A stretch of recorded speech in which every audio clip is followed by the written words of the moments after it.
आज इमरान खान साहब की जो गुफ्तगू है वो पैगाम रसानी के फ़राइज़ जो हैं मुझ पे हैं। आज इमरान खान साहब ने जेल के अंदर मीडिया से और वकला से गुफ्तगू करते हुए कहा है कि जो मुज़ाकरात हैं वो कल तक अगर कोई न्यूज़ आती है तो वरना तो हमारा प्रोटेस्ट ऑन है। प्रोटेस्ट जो है वो जुमे को काफ़िले पहुंचना शुरू हो जाएंगे और उसके बाद हमारा जो एहतजाज है वो किसी सूरत भी डेफर नहीं होगा और एहतजाज की जो कॉल है वो बदस्तूर कायम है। इसके बाद उन्होंने बाकायदा ज़िक्र किया है कि उन्होंने 9 मई के बाद ये दूसरी कॉल दी है, दूसरी दफ़ा कॉल दी है और उन्होंने हैरानगी का इजहार किया कि किस तरह से इस्लामाबाद पुलिस जो है वो ये कह रही है कि 1 अरब रुपया जो है वो ख़र्चा हो गया है PTI के एहतजाज के ऊपर। तो उन्होंने ये कहा है कि ये मुल्क आइन के मुताबिक अगर चल रहा हो तो फिर ये बताएं कि जो इलेक्शन का फ्रॉड 10 महीने हो गए हैं, इलेक्शन में एक सबसे पॉपुलर पार्टी को हिट किया गया और उसको इलेक्शन लड़ने से रोकने के लिए तमाम तर इक़दाम किए गए। हमारा सिंबल भी लिया गया, हमारे जो वहाँ पे इलेक्शन कमीशन ने रिज़ल्ट भी बदले और आज 10 महीने हो गए हैं इलेक्शन ट्रिब्यूनल ने पंजाब में कितने केसेस के फ़ैसले किए और इलेक्शन ट्रिब्यूनल की जो स्लो पेस है वो भी ये ज़ाहिर करती है कि हमारे साथ जो मामला किया गया आइन के ख़िलाफ़ और कानून के ख़िलाफ़। इसके साथ साथ उन्होंने कहा कि हमारे ऊपर एहतजाज के अलावा अब हमारे पास कोई ऑप्शन नहीं छोड़ा गया। मीडिया सेंसरशिप है, मीडिया के ऊपर उनकी गुफ्तगू नहीं चलाई जाती और ना ही उनकी पब्लिश की जाती है। उसके साथ साथ सोशल मीडिया VPNs के ऊपर भी क्रैकडाउन करके अगर सोशल मीडिया बोलता था तो उसकी भी आवाज़ बंद करने की एक कोशिश की जा रही है। हमारे जो 1.5 साल से वर्कर्स हैं, रहनुमा हैं, वो ट्रायल के बगैर जो हैं वो मुकदमे भुगत रहे हैं और उनकी ज़मानतें जो हैं वो नहीं हो रही। तो उन्होंने कहा कि मुल्क तो आइन के मुताबिक कानून के मुताबिक नहीं चल रहा। इसके बाद पाकिस्तान तहरीक इंसाफ वाहिद फेडरल पार्टी है जिसकी मुल्क की चारों सूबों में और आज़ाद कश्मीर में भी जड़ें हैं और मुल्क में दहशतगर्दी का मुकाबला करने के लिए एक फेडरल पार्टी की ज़रूरत है और PTI वो वाहिद जमात है जो कि इस वक्त दहशतगर्दी का मुकाबला सियासी तौर पे करने के लिए इस पोजीशन में है। मिलिट्री सॉल्यूशन जो हैं वो कभी भी किसी मसले का हल नहीं होते, सियासी जमातें मुल्क को इकट्ठा रखती हैं, लिहाजा 2 pronged स्ट्रेटजी होती है। अगर मिलिट्री आप एक्शन करेंगे तो उसके साथ साथ फिर पॉलिटिकल एंगेजमेंट ज़रूरी होती है और पॉलिटिकल एंगेजमेंट पाकिस्तान तहरीक इंसाफ के अलावा नहीं हो सकती। इसके साथ साथ उन्होंने ये कहा कि जो 9 मई का मुज़ाकरात की जो स्पेशली जो मैं क्लैरिफाई करना चाहता हूँ, उन्होंने कहा कि ताली 2 हाथों से बजती है। मुज़ाकरात के लिए हमने अपना एजेंडा दिया है, अब दूसरा फरीक उससे आता है वो कोई अपने मुज़ाकरात के अगर एजेंडा देते हैं तो फिर उसके बाद बात आगे बढ़ती है। अगर बात आगे बढ़ती है और हम किसी पॉजिटिव साइड पे जाते हैं तो सेलिब्रेशंस करेंगे वरना हम एहतजाज करेंगे। और ये जो हमारी डिमांड है वो तो 3 डिमांड जो पहले दिन थी पाकिस्तान तहरीक इंसाफ की तरफ से 3 डिमांड्स रखी गई हैं। मैंडेट, स्टोलन मैंडेट की वापसी, 26वीं तरमीम का रिवर्स होना और हमारे जो असीर कारकुनान हैं और रहनुमा हैं जिनको जेलों में जाली मुकदमों में रखा गया है उनकी फौरी रिहाई जो है, ये 3 मुतालबे हैं। अब दूसरी तरफ से अगर कोई मुतालबा आता है, अभी अलीमीन गंडापुर साहब की भी मुलाकात होनी है, हो रही है, तो वो भी आपके सामने लाई जाएगी। तो इसमें जो एक तासुर कल से दिया गया कि जी डील हो रही है या किस किस्म की, बिल्कुल मैं इसको यकसर मुस्तरद करता हूँ खान साहब की हिदायत के ऊपर कि ऐसी कोई बात नहीं है। हाँ, मुज़ाकरात जो है वो हमने कभी दरवाज़े बंद नहीं किए और मुज़ाकरात के इस सवाल के जवाब पे कि मुज़ाकरात किससे होंगे, उन्होंने कहा कि जिसके पास ताकत है मुज़ाकरात उससे होंगे। आप खुद अंदाज़ा लगा लें कि इस मुल्क में जो है वो ताकत किसके पास है,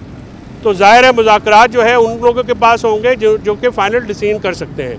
9 मई के उन्होंने वाक़यात पे ये कहा कि जब हमने वारंट इशू है 14 को तो हमने वहाँ पे गारंटी दी कि हम सुबह पेश होंगे और ज़ाब्ता फौजदारी के तहत आप ये गारंटी दे देते हैं। जब हमने ये वहाँ पे पेश होने की गारंटी दी और उसके बाद जब वहाँ पे इमेजेस आए जिसमें उनकी गिरफ्तारी को उन्होंने कहा कि ये गलत लफ्ज़ है जिसमें मुझे अगवा किया गया, तो उसका फिर रिएक्शन नेचुरल था। 9 मई की कॉल जो है वो तो जेल में थे, उनको नहीं पता, लेकिन लोगों का रिएक्शन था, उनके लोगों का रिएक्शन था। और फिर उन्होंने ये भी कहा कि नहत्ते लोग, औरतें जो हैं वो फ़ौज के ऊपर हमें एक्यूज़ किया जाता है कि हमने हमला किया, वो कैसे हमला कर सकते हैं। फ़ौज के ऊपर कोई यास्मीन राशिद टैंक पे चढ़ी हुई थी या कोई दूसरे हमारे लोग थे, वो कोई गनर्स थे, वो तो निहत्थे लोग थे, तो निहत्थे लोग नहीं कर सकते थे। इसी तरह उनसे सवाल पूछा गया कि ऑडियोज़ जो आई मुराद सईद साहब की या दूसरी, तो उन्होंने कहा कि देखिए मैंने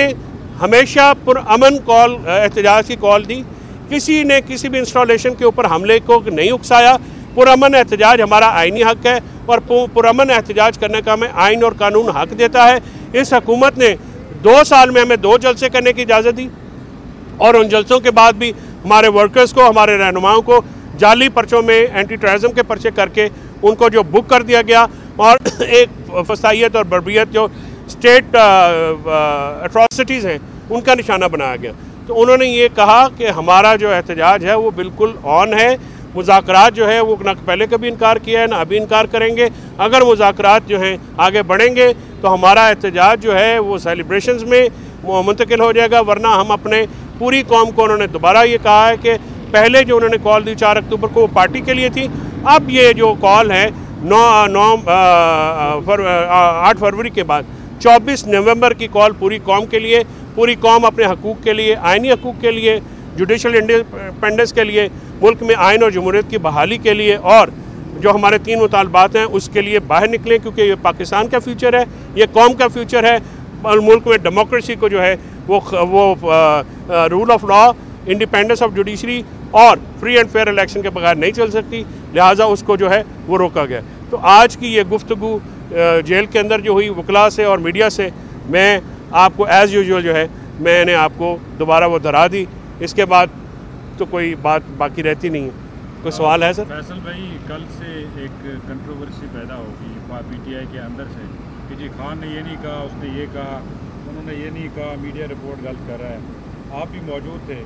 खान ने कल वाज़े तौर पर ये सब बता दिया कि जी मैंने इजाज़त दे दी है मुज़ाकरात की। आज भी उन्होंने इस बात की तस्दीक की है कि अगर कल तक मुज़ाकरात में बात आगे बढ़ती है तो प्रोटेस्ट नहीं जश्न किया जाएगा। ये बताइएगा कि PTI की लीडरशिप का मौक़िफ़ और है, इमरान खान कुछ और कहते हैं, इसकी क्या वजह है? ये क्यों गैप क्यों है? नहीं, ये गैप जो है ये मौक़िफ़ का तज़ाद नहीं है डॉक्टर साहब। आज भी खान साहब ने कहा है कि अगर उन दोनों ने मुझसे इजाज़त मांगी है तो ज़ाहिर है उनको कोई ऑफ़र आई है तो उसके ऊपर प्रजम्पशन के ऊपर तो नहीं मांगेंगे ना। बात यह है कि आप एक चीज़ अलाउंस देना, या तो खान साहब बनी गाला बैठे हों और PTI में जो हमारे लोग हैं, लीडरशिप है, वो कोई और बात करी हो तो फिर राब्ते बहाल होते हैं। देखिए यहाँ से अब आपसे बात करते हैं, यहाँ से हम आगे जाएंगे, टेलीफोन्स भी यहाँ पे नहीं चलते हैं, तो राब्ते का थोड़ा फुकदान है। राब्ते का फुकदान जब होता है तो फिर ऐसी कोई थोड़ी सी डिविएशंस आ जाती हैं, लेकिन तहरीक इंसाफ का मौक़िफ़ इमरान खान के मौक़िफ़ से कभी भी अलहदा नहीं हो सकता। रात को भी वकास अकरम शेख साहब ने प्रेस कॉन्फ्रेंस की और उन्होंने ये सारे जो है मौक़िफ़ खान का दोहराया भी, प्रोग्राम्स में भी ये सारी बात की है। लेकिन अगर कोई थोड़ी बहुत डिविएशन आपको लगता है, ये मीडिया की बात जो है वो इसलिए आ जाती है क्योंकि देर सवेर हो जाती है। आपको पता है कि अडयाला में जाना भी मुश्किल है, आना भी मुश्किल है, फिर वहाँ पे कुछ ऐसे मामलात हो जाते हैं जिससे देर हो जाती है। कल बहुत देर हो गई थी, लेकिन ये मामलात बिल्कुल वो जो फिर कल अलीमा खान साहब ने भी इसको क्लैरिफाई किया। सो ये कुछ थोड़ी बहुत अगर कन्फ्यूजन होती है तो कोशिश ये होती है कि वो ना हो, लेकिन उसका आप थोड़ा सा हमें ये कंसेशन दे दिया करें, क्योंकि खान साहब जेल में हैं, जेल से और बाहर बैठे हुए जो कम्युनिकेशन गैप है शायद उसकी वजह से कुछ चीज़ होती है। वैसे चौधरी साहब, मुज़ाकरात की जिस तरह से बात हो रही है, इसमें अगर हम देखें तो ये मुज़ाकरात वन साइडेड लग रहे हैं, यानी खान साहब तो मुज़ाकरात करना चाहते हैं लेकिन दूसरी तरफ जिन ताकतवर लोगों का जिक्र किया गया वो शायद नहीं करना चाहते। उसकी वजह ये समझ आती है कि जब भी मुज़ाकरात शुरू होते हैं तो एक सीज़ फायर हो जाता है, गिरफ्तारियाँ रुक जाती हैं, लोगों को उठाया जाना रुक जाता है, अगवा, पर्चे, तशद्दुद और ये सब कुछ रुक जाता है और मुज़ाकरात शुरू हो जाते हैं। लेकिन आप ने देखा होगा पिछले 2 रोज़ से पाकिस्तान में, ख़ुसूसन पंजाब में तहरीक इंसाफ के लोगों की गिरफ्तारियाँ भी हो रही हैं, लोग उठाए भी जा रहे हैं, घरों पर छापे भी मारे जा रहे हैं। तो ये कैसे मुज़ाकरात हो रहे हैं? कुछ लोग हैं जो मुज़ाकरात के मुखालिफ हैं, कुछ ताकतें ऐसी हैं जो कि मुसलसल जबरी फसाइयत और रियासी जबर के ऊपर उनकी, और ख़ासकर पंजाब हुकूमत जो है वो उस पर है, मसर है, और उन्होंने पंजाब और सिंध में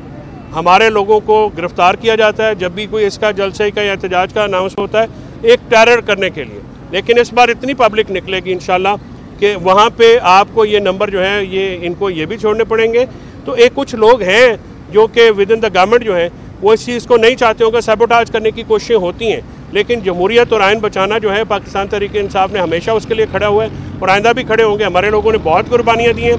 इस कुर्बानियों को खान साहब ने कल भी सराहा है और आज भी सराहते हैं कि जो वर्कर्स हैं, जो हमारे लीडरान हैं, जिसमें शाह महमूद कुरैशी, उमर चीमा, चौधरी जहाज साहब, महमूद रशीद साहब, यास्मीन राशिद साहिबा समेत जितने भी लोग हैं जिन्होंने जेलें काटी, अगर एक एक बयान देते तो वो पार्टी छोड़ देते तो आज रिहा हो जाते, लेकिन उन्होंने तमाम फसाइयत का सामना किया और नज़रिए के लिए खड़े हुए। तो PTI एक नज़रियाती जमात है, PTI के वर्कर्स नज़रियाती हैं और इंशाल्लाह ये नज़रिए की बुनियाद पे जो जमात है वो खड़ी है और खड़ी रहेगी। Thank you.